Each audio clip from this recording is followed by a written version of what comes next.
Ladies and gentlemen, we are back taking on the expert list once again. And for those of you unaware about the expert list, this is a combination of some of the most difficult custom maps in all of BTD6, which are ranked on 5 separate tiers from casual all the way to extreme. Now in my previous video for the expert list series, I took on a casual expert map, and today we're going to go a tier higher onto a medium expert list map, in specific Brutalism, which looking at this map you can tell it's very similar to Cubism, but you'll see later when I hop into my run, there are some big differences that make this map a ton harder. But in addition to beating the map, I'd like to farm some points, which can help out my placement on the expert list leaderboard, where I'm currently sitting all the way back in 197th place with 4 points. So how many points can I earn? Well, first of all, just completing the map to begin with will give me 2 points. And in addition, if I don't use the optimal hero, I will get another point. So I'm gonna try not to use Geraldo or Corvus. And lastly, if I beat the least cash chimps record on the map, I will earn plus 3 points on top of all of that. So that's exactly what I'm gonna try to do. The current least cash record is finishing with $72,000 spare, and this run was done by Crewless. So let's see if I can beat this map and top the record. Also, if you guys have been enjoying the expert list content, consider subscribing. It's free and only a small percentage of my viewers are actually subscribed. But now onto the video. All right, Brutalism, here we go. This map was created from my man Attack Duck, by the way.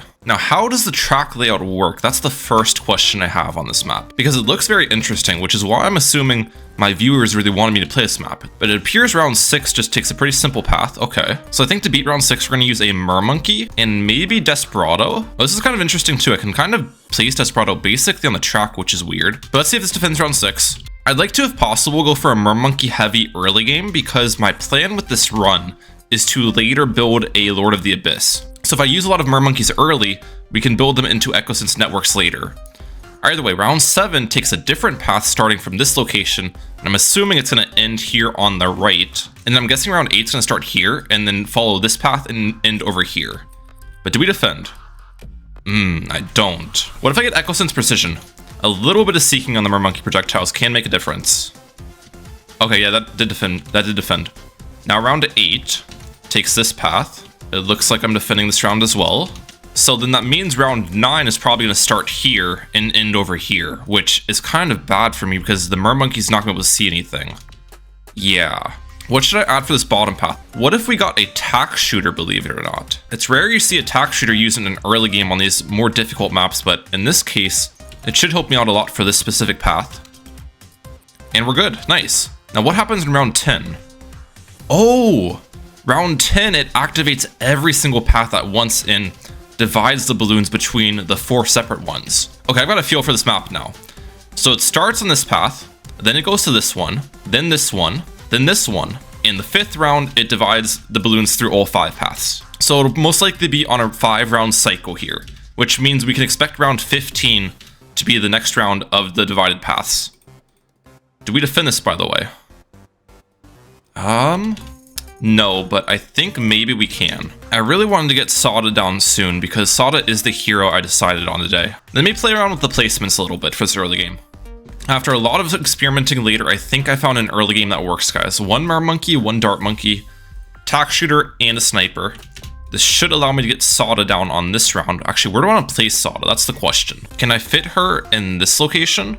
I can. Or I could place Sada a little bit farther out. This spot might seem worse, but my plan is to have my Lord of the Abyss somewhere in the center, and I want to have Sada receiving that Pierce bonus. On top of that, I'm thinking I'm going to get a village around here too. So having Sada in the range of both of those is kind of important for me. By the way, as you may have noticed, I do have mods enabled. Mods are technically allowed for submissions on the map list if it's quality of life mods. So the 2 mods I have enabled currently are the Faster Forward mod and the Time Machine mod, which both of those are allowed. I think one more mod that is technically allowed is like the Auto Nudge mod, but I'm not really going to care too much about nudging towers, most likely inside of this run. I have reached another one of those right lane rounds, and I'm guessing I need more defense, yeah. If I had Sada's Leaping Sword ability, I'd probably be fine this round, but I don't. So how about I just add 1 more Mermonkey? I'm guessing that'll be enough support. And we are good. So what's my reasoning for Sada? Because it might seem a little bit weird on a map with so many different tracks, and I don't really go Sada very often either. But my thought process was, first of all, it's not one of the optimal heroes, so I'm gonna need an extra point, which will be really nice. But also, with the fact that heroes don't level up that fast on these custom maps, I feel like Sada might have a little bit of better argument, because Sada is a more early game focused hero anyways, which will help the early and mid game for me substantially even if she's not leveling up that quickly. Okay, we're gonna need more defense for this round. I was hoping I could save for a village, because you know me, I'm very greedy. I mean, I could try it. That's gonna give me a little bit of a range bonus. Maybe put Sod on last targeting as well, and we can switch her targeting first. Okay, that defended. And then round 19 is one of these rounds. I think we need to use the Leaping Sword ability. That's fine. Now, there we go. Round 20 is one of them that hits every single lane, but we're good against that too. I might be able to greed for a super early discount village, which would be fantastic here, guys. Ooh, round 23 is going to take me down, though. Well, technically, this round, I can actually get the discounts, and then I think I can afford a Mermonkey mid-round too. So let's try adding that. Okay, that's enough defense, and it's been pretty smooth sailing so far. Round 27 might be a difficult one just due to the density. Might have to use a Leaping Sword here. Wait. No, I think we're good, actually. Soda cleans this up. Oh, and then lead balloons. I can use the Leaping Sword against the leads, though. Actually, I'm not sure if I can, because the next round is going to be on this lane, and I probably need to save a Leaping Sword for round 29 if I wanted to finish this round without getting too much defense. So let's go back to 28, get a Full Metal Jacket, and then we'll save our Leaping Sword for round 29. Now, and target the Mermonkey as well. Okay, we did it. I think we've successfully greeted for the discount village without paying a price of our death. And I'm hoping I can just get a Mermonkey in the center pretty soon here and buff the heck out of the range. All right, round 33, we should be able to solo all the camos with our Sada this round. And I do have a decent amount of money saved up at this point. So here's what I'm thinking. We'll need something else around 34, I'm pretty sure. Like if I use a Leaping Sword, I don't think Leaping Sword lasts long enough to help me defend this round. Yeah. So my initial thought is if I just get the top path Mermonkey we're talking about right here, give it the Echosense network, and then start building these Mermonkeys into Echosense networks as well. It doesn't have enough range yet is the problem. I was thinking maybe it would have enough range. So in that case, we won't go for the Abyss Dweller yet. I'll just leave it as a 202, which will allow me to forward more Echosense networks. Now it should be able to reach. Wait as long as possible on the Leaping Sword. Now, okay. That's 6 stacks. Does this defend? That's the question of the day. I've got 3 Mermonkeys hoping. Ah, it still doesn't defend. Please, defend. We're low-key defending. Oh my gosh, we're holding the line. I think we defended. Just playing around with the placements a little bit made the difference. Okay. Round 35. Looks to be pretty easy for me, hopefully. I've got the Leaping Sword back. Okay, I didn't really need to use it there. That was an overreaction. But it appears we're good. These Mermonkeys are working, guys. Let's go. I have secured the Abyss Dweller now, with decent range on it too. It doesn't have enough range to cover all the tracks yet, but I think once we get 10 stacks, I will be chillin'. So let's continue to build these up. One more here. Oh wait, lead balloons. These are still a problem, aren't they? I guess we can use a Leaping Sword. My only lead popping power at the moment is the sniper, so it's kind of hard. It's kind of difficult just to rely on that to defend everything. Okay, let's get the rest of the stacks in here now. That's 8. This is 9. And here's number 10. This discount village has already gotten a good amount of use out of it. I think we'll buy jungle drums next. But you can see the range of my Abyss Dweller can basically hit every lane now, which is exactly what we're looking for. Jungle drums. Now against this Moab, we should save the Leaping Sword for the ceramics. Actually, do I even need it? I don't need it. I'm loving the Mermonkeys. Ever since they changed the Echosense network, this has been one of my favorite towers to use. I feel like it's just so strong. As far as the next plan is concerned, we want to just get Abyssal Warrior up and then hopefully save for the Lord of the Abyss after that. I could also Alk buff my Mermonkey, which I'm definitely thinking about. Mathematically speaking, it's normally not worth to Alk buff the lower tiers. Once you get Lord of the Abyss though, having that extra attack speed can be worth. I don't really know what rounds I even need to I don't even really know what rounds I need to really worry about. My guess is just the 5s. Like every 5 rounds where it's split between all the paths, these are the most dangerous for sure. Especially because of these leads. Am I good? Wait, sniper dealt with all of them. Okay. The fortified leads coming from every path was a bit scary. Moabs are dealt with too. I feel like we're just gonna have a pretty easy save for the Sword of the Abyss. It's cheap too, only 24.8k. But the real question comes in, what do I want to get after Lord of the Abyss? Because I'll need to pair it with a tower that covers the weaknesses well, hopefully can pop the BAD, and accommodates a map like this. Now normally what you'd think to pair with the Lord of the Abyss is something like a Carpet of Spikes, I don't think Carpet of Spikes would be effective on a map like this, though, is my thoughts. Also, wait a second. I probably can just use a Leaping Sword ability to help me out this round. But the reason why I don't think Carpet of Spikes would be good on this map is because of tracks like this one, for example. If you have Carpet of Spikes throwing spikes throughout the entire map, barely any spikes are going to be on the specific path that's active, and the Carpet of Spikes won't get that much damage off. Now you could think, okay, why don't you get the bottom cross path on your Carpet of Spikes, which makes the spikes throw only on the path that's active. That is an option, but when you get the bottom path Carpet of Spikes, it has less pierce to begin with, so it's going to have less overall damage. And also you need to get an MIB, which is expensive as well, because the bottom path doesn't have lead popping power. So I think there's just too many hoops and ladders to go through with the Carpet of Spikes play that it's not worth it. Either way, Lord of the Abyss has been purchased, but what I'm thinking to get alongside of it is actually a water tower, which there is no water space on this map, but thanks to Lord of the Abyss, I can now use water. And the water tower in specific is the Preemptive Strike. The Preemptive Strike takes care of the DT weakness pretty much entirely for me. We'll take care of the BAD as well. It got buffed recently where the ability does more against BADs, and it just has a decent main attack as well. So I feel like it's gonna be pretty strong. Now my question is, where do I want to have the Preemptive? Can I have it in the center? I can. Is this location best? Or is a location like this better? I'm not entirely sure. I think we'll just let our Lord of the Abyss work as long as possible before I have to worry about the preemptive location. We'll see how long we can defend with our current setup first. Well, actually, we might struggle against round 63 just because of the lead balloons. Yeah, I think I need to get a ballistic missile this round just to help me out for leads. Okay, I kind of am liking this spot a little bit more currently, so we'll try it. And as for the cross path thing, I'm gonna leave it uncrossed path at the moment. I think in most cases you want the bottom path because it just buffs the Preemptive Strike's main attacks. You only want the top path if you really need that extra range, which I might need for this path, but we'll see. Leaving it uncrossed path for now is the best decision, so I can just test around with it later once we actually run into an issue round. Alright, BFB is coming from two different paths. How do I look here? I imagine Lord of the Abyss can just clean this up pretty easily. Yeah, we're good. And you can see what I'm talking about with the hero leveling. Like, Sada's only level 10 at this point, not leveling up that much. Even without a high level Sada, I'd imagine the sword charge will come in handy later though. It's always a great ability to have on standby. Okay, round 75 might be a problem round because it's gonna have every single path active. And as you guys know, it's one of the most difficult rounds in the game to beat. On top of that, there are lead balloons this round. We do have the ballistic missile to help me out with leads, but it's not an entire solution. I've got to use a leaping sword to help me out with the bottom path leads.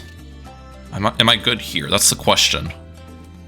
Lord of the Abyss, I need you to go crazy for me. We're looking decent still. I've got the sword charge ability available too if I need it. I don't think I do. Yeah.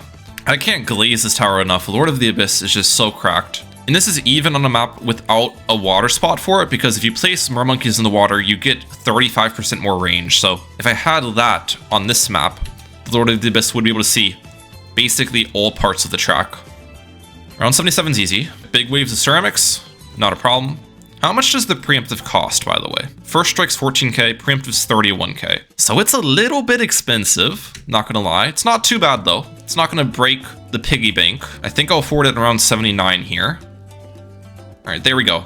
And I'm pretty sure I'm still within the realm of beating the least cash record, but I can't spend much more cash throughout this run. That's gonna be the challenge. Beating $72,000 spare is not going to be an easy task by any means, but we're gonna try our best. Round 80 is the OMG, let's just first strike this. Bye-bye. And now we're into the 80s. Let me think about this a little bit for the future.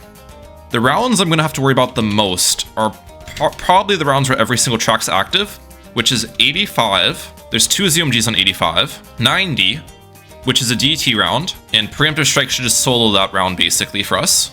95, which is another DT round, where Preemptive Strike will probably solo as well. And then round 100, in which the BAD's gonna have to just choose one lane to go down. And I think it's this lane, because the Moab on round 40 took this lane as well. So really those number rounds are not gonna give me any problems, I'm pretty sure, for my current setup. So besides that, we'd probably just have to worry about the typical rounds in Chimps mode you normally worry about, like 98, 96. Here's round 85. I'm gonna first strike once the ZOMGs are like on top of each other, now. That way we damage both of them. And it's looking like that round's pretty easy. All right, now I've got 4 ZOMGs to deal with, but every single ZOMG is coming from the same lane. That's Leaping Sword. I might need a sword charge this. That was probably bad timing to sword charge, wasn't it? I still might be okay, though. No, we barely die. I can definitely beat this round. Okay, wait to sword charge till it's the right moment. That still is probably too early to sword charge. I got scared. Oh, we defended. Nice. It's so satisfying to see the preemptive strike just nuke all of the fortified mobs before they come out. This is definitely one of the coolest upgrades in the game, and I haven't really been utilizing it at all in my videos, so it's nice to put it on showcase here. And here's our first glimpse at DTs. Preemptive should just be able to insta-kill all of them when they come out. That's what we're looking for. Let's see. Yep. Bye-bye. We've pretty quickly saved up 40,000 spare, which is good. I pretty much know for a fact I'm going to need to spend a lot more money in these upcoming rounds, though. Just based on how difficult some of these ZOMG defends are, round 98's certainly going to give me a run for my money. Sword charge? Ah, bad timing. I think we're going to get the cross path now. I won't go for airburst starts yet, because I'm pretty sure airburst doesn't really impact the preemptive much, but buying twin guns makes the missiles shoot out faster and the darts. Let's see if that makes any difference. Sword charge. I'm still dead. Man, this is a bit difficult. I can also go for an Elk buff on my Mermonkey if I want, just to increase its attack speed by a little bit. We'll try that. Now. Don't die. Oh, we're close. We did. Nice. Had to spend quite a bit of money to make that happen, though. Round 93, the DTs should get insta-killed. Yeah, we're good. This round's not looking too bad for us. Ooh, 94 might be a bit of a challenge, just because it's this specific path. And the preemptive main attack's not really going to help me out here. Let's try to wait on sword charge till now. That was a really effective sword charge usage. Maybe with better timed abilities. If I wait on the first strike for a while, we can maybe make this happen. I know having the top cross path on my preemptive would help me out for round 94 quite a bit, but the main reason I got the bottom path is for round 98, which is going to be much better on, since that'll be a path where it's attacking. So I'm trying to think ahead here a little bit. First strike. Sword charge now. There's no way. I'm gonna try going back a couple rounds, and instead of getting the Elk buff, we're gonna try a Moab glue with primary training to increase its range a little bit. I don't know if this can affect the paths I'm looking for with its current range, but we'll see. Can this hit the BFBs? Okay, it can't hit the BFBs on this path. That's good to know. And now, can this Moab glue hit round 94 stuff? It can as well. Okay, so this is a really good Moab glue spot. All right, does this allow me to defend the ZOMGs? That's the real question. Again, I think it's gonna come down to sword charge timing, mostly. Now, that sword charge does so much, but I'm using it too early. Okay, I'm gonna try this. It's technically in my budget. I can barely spend any more money after buying it, but a relentless glue. Having those stuns is gonna be really nice. Come on, leaping sword. First strike. Wait to sword charge. Wait, wait. Now. We did it, we did it. There we go. Ooh, 94 was a toughie. Oh, and 95's a problem round 2. Wait a second. Who would have thought camo leads on those paths get me? It's one path of camo leads because Sada can deal with the camo leads on every other path. Would something like this defend? There's no way, right? That can't defend every camo lead. I wonder. Let me go back around. Instead of getting relentless glue, we can get like 3 of these into Riptide Champions. A little bit more damage, and that covers my camo lead problem I was having. All right, attempt number 2. Oh yeah, we're good. Okay. Does this defend round 95 though? That's the question. It should. Right now it's looking like I am defending all the leads. And the DT should get insta-killed from my preemptive. Yep. I think the only round I need to worry about at this point is 98. 96 should be pretty easy because it's the longest path. And I've got pretty much everything attacking Sada, the Lord of the Abyss, and the preemptive. Ideally, we keep most of our abilities off cooldown here too, which might be a little bit hard thing to accomplish, but we'll see. Oh yeah, just look at how fast we're killing everything. This is like the nuke zone. All of the Pierce gets utilized really well in that bend. The problem with this round is I'm pretty sure I need to use first strikes to beat it. And then that leaves me in a bit of a situation for round 98, because I'm not going to have the first strikes available, you know? Let's try using it now. That was bad timing anyways. Like, I want to beat 97 with putting myself in the best possible spot for 98. Leaping sword. It's going to be difficult. I think I need to use a sword charge here in all honesty, which, man, it's still difficult to defend. I can buy air burst technically. Now, please. Yes, yes, yes. Okay. Instead of getting the Airburst starts, I ended up getting one more Riptide Champion, which is a little bit more expensive, but it still is within my budget. Now here's round 98, the main round I'm worried about. This is the round that makes or breaks the run. It's going to be a difficult one to beat. That's for sure. I think it's going to come down to sword charge timing and a bunch of other stuff, obviously. Leaping sword now. Sword charge now. Okay. That was actually kind of close. It might not have looked very close, but that leads me to believe it's possible. The main thing I'm trying to do is use the sword charge when like the ZOMGs are in this area, because that's the location where the swords like intersect from so many different paths. It's super effective. Trying to utilize strong targeting these things early as well. All right, take 2 at this. Sword charge now. Yes, great timing on that. Please, please, please, please. Oh my gosh. No way we just beat 98. Have I done it, guys? Have I gotten the least cash chimps record for brutalism? Hopefully 99 is not too bad. I think the preemptive insta-kills the fortified DTs. Oh, it doesn't. That's a problem. I do have the leaping sword available. Wait a second. We can use that. If I can... Ooh, I barely can't get it off. I'm pretty sure I can't use first strike here because I need to save it for around 100. But we can try. First strike, and then leaping sword now. That defend? It can defend with slightly better timings. Defend? Wait. 1 DT remaining. You gotta be joking. Come on, please. Last one. No! I'm getting closer and closer. Please. Please, just defend. No! Why? All right, I'm gonna redo some rounds real quick. 10 years later. Okay, I've made it back to round 99. We have the same setup as before, but with one of my Riptide Champions in a different location that can reach the DTs, so now we have a little bit more DT damage. Please? There we go, finally. Now, do we beat the B80? That's the real question.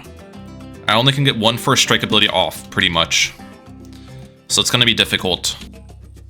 Leaping sword. Sword charge now. We're gonna have to wait till the last possible second to use it. Wait, wait, now.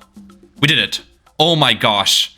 Let's go. A new least cash record on the map Brutalism, guys. 75.8k spare. The previous record was 72,000 spare by my man Crewless, so GG's to him. But yeah, I thought this was a pretty fun strategy to run. I mean, Preemptive Strike, Lord of the Abyss, Sada, with a couple of Riptide Champions to support. This was a good combo. Definitely had to rely on the Preemptive Strike buffs though at the end there. Like I wouldn't have popped that BAD, for example, without the extra first strike damage that came recently. And I hope everyone enjoyed today's video. If you did, please hit the subscribe button. And also if you missed it, make sure to check out my previous video in the Expert List series. Have a good one, guys.